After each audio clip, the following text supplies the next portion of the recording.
किती मोठी अचीवमेंट असते जेव्हा even in Marathi film industry, बॉलिवूडमध्ये पण असतात 4 पार्ट, 5 वगैरे पार्ट तर बघितले आपण. हाऊसफुल बनला आणि गोलमाल पण बनला आहे.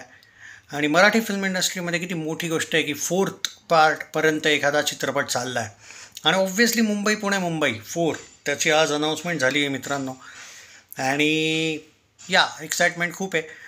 पहिला पार्ट खूप आवडलेला. दुसरा part somehow I think मला तिचा एक डायलॉग आठवत नाही, भीती वाटते भीती वाटते काय काहीतरी फार इरिटेट झालेलं आहे एंडला.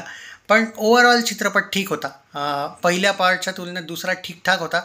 तिसरा ॲव्हरेज होता, म्हणजे not bad, not very good, but तरी म्हणू शकतो एंटरटेनिंग होता. डायलॉग छान होते. स्वप्नीलचं काम आणि त्याचे ते पंचेस ठीकठाक होते. मजा आलेली. म्हणजे ठीक आहे. पण जो पहिला पार्ट होता त्यांच्या पण हां, कधी असंही नव्हते की आपण तुम्ही म्हणाल की यार दुसरा फारच आहे, वाईट आहे, आणि तिसरा त्याहून नाही. सम हाव आपण टॉलरेट करू शकतो असे होते. पहिला पार्ट तर कम्पॅरिझन नाही आहे. दुसरा ठीक आहे. तिसरा थोडासा मला तरी असं वाटलेला की ओके ओके होता. आणि आता एक्सपेक्टेशन आता काय दाखवतील बघू यार. म्हणजे फोर्थ पार्टमध्ये एक्सपेक्टेशन्स खूप आहे. आणि हां, अनाऊन्समेंट झाली आहे मित्रांनो आत्ताच थोड्या वेळापूर्वी एव्हरेस्ट मराठीच्या यूट्यूब चॅनलवर. आणि सरप्राईज होतं आहे कारण नाही ठीक आहे, एक्साइटमेंट आहे यार. या दोघांचं म्हणजे मजा येते.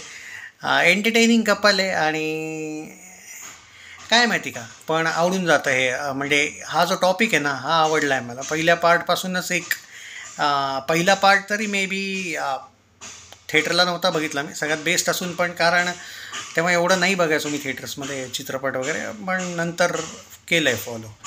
आणि इनफॅक्ट मी एवढं सांगू शकतो, आमच्या इथे एकदा पुन्हा रिलीज झालेला पहिला पार्ट, तेव्हा थिएटरला बघितलेला मी. म्हणजे नंतर बघितला एवढं लक्षात आहे मला.